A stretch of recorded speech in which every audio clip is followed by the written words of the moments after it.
Hey guys, this is Mrs. Harbin, and today we are going to look at section 6.5, and we're actually going to divide this into two sections. So our first video is going to be all about dividing polynomials, and we're going to look at long division.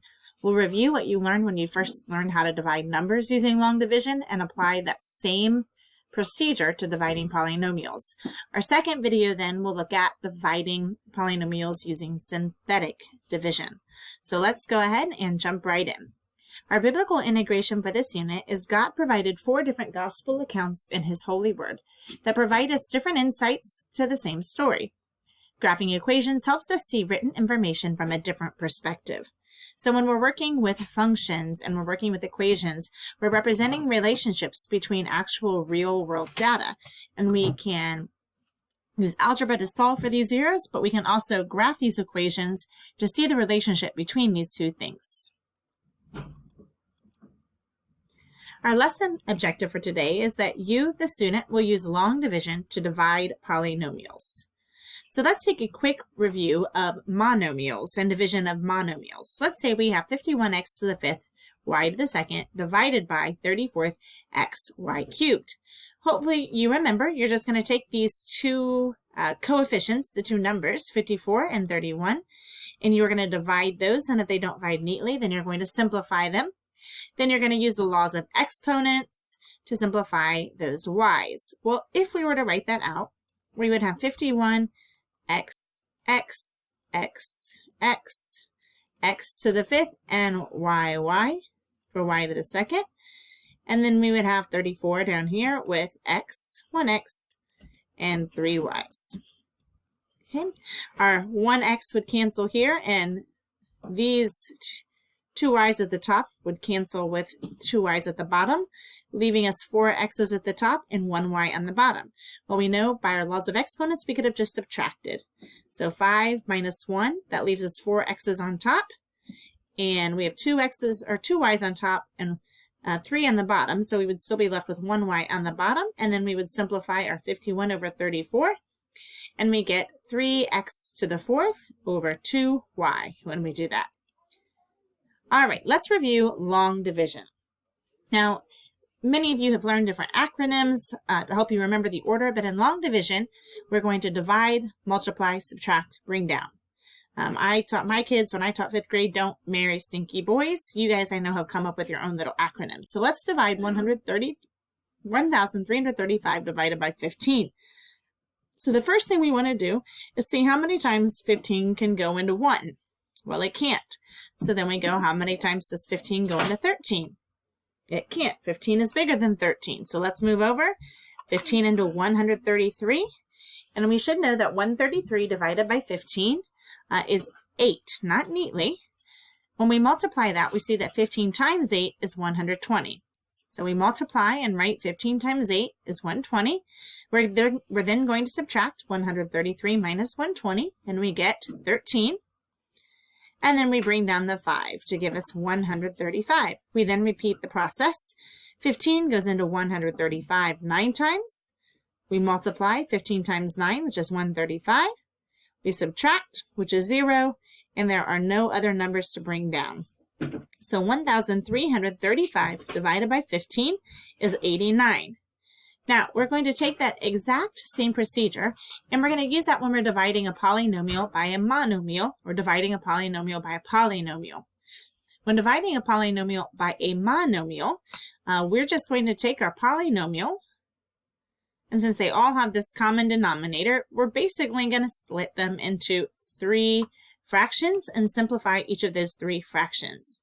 So we'll take 3x squared y cubed and write it over 3xyz.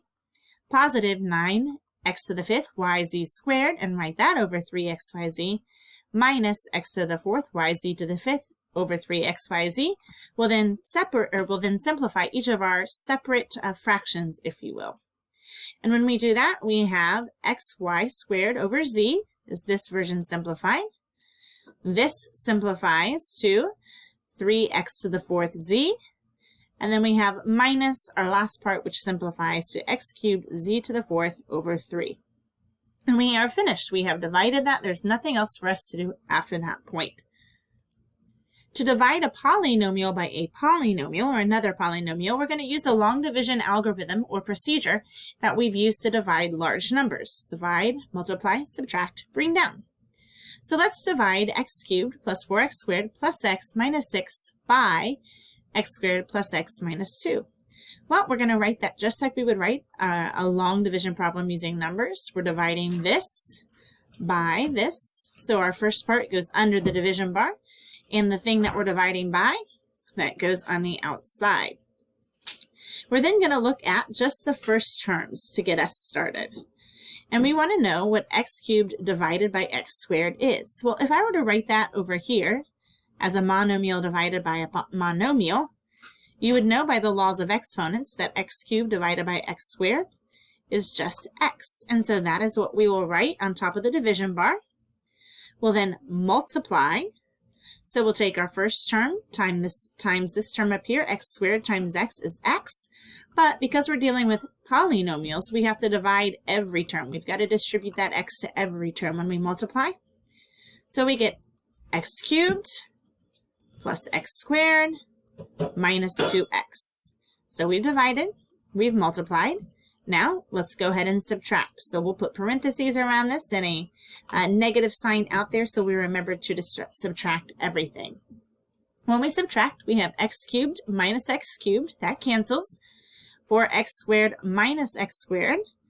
4x squared minus x squared is positive 3x squared. And x minus negative 2x. That minus negative, we'll change it to a positive, so that gives us positive 3x.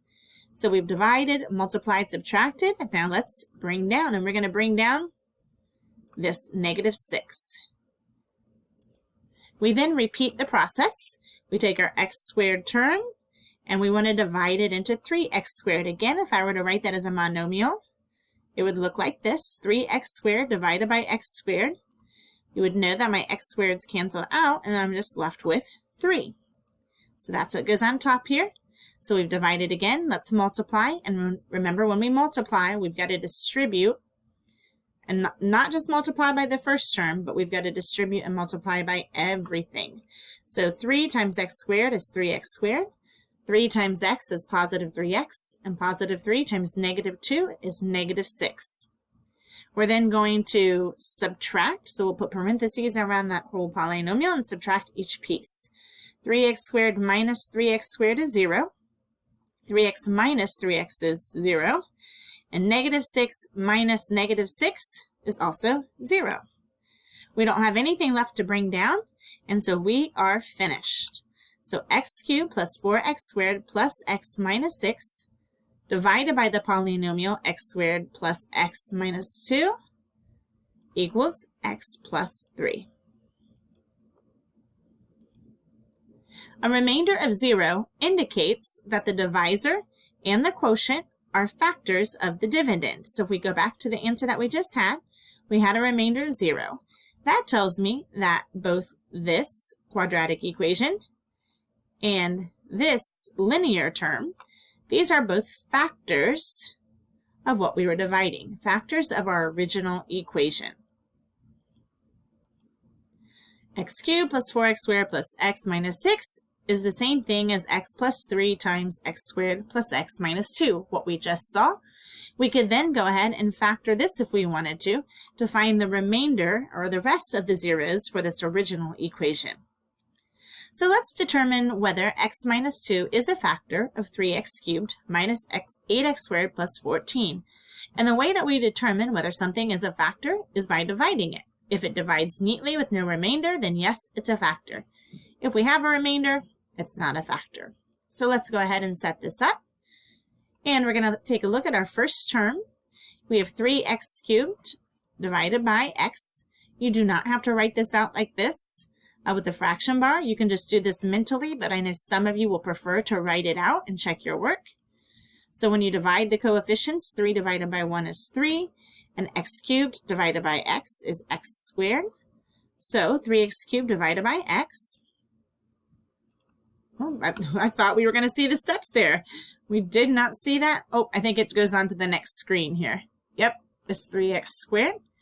We'll then go ahead and multiply. Remember, we are dividing, multiplying, subtracting, and bringing down. So we will multiply by every term here, since we've got to distribute when we multiply, and we get 3x cubed minus 6x squared. We will then subtract 3x cubed minus 3x cubed is 0, and negative 8x minus negative, so that's a positive 6x squared. Negative 8 plus 6 gives us a negative 2x squared. Now notice here that we didn't have an x term in the first equation, but we have to have an x term when we divide. We have to make sure we have a term going in decreasing order until we're left with only a constant. So if the original equation doesn't have an x term, we just have to add 0x. So we can't just go from x cubed to the number. We have to have x cubed, x squared, x to the first, and then our constant term here. So we're going to add that 0x, and that's what we bring down. Again, let's look at our first term. Negative 2x squared divided by x. Hopefully you're able to do this one mentally, and you get negative 2x. Now we'll multiply. Negative 2x times x is negative 2x squared.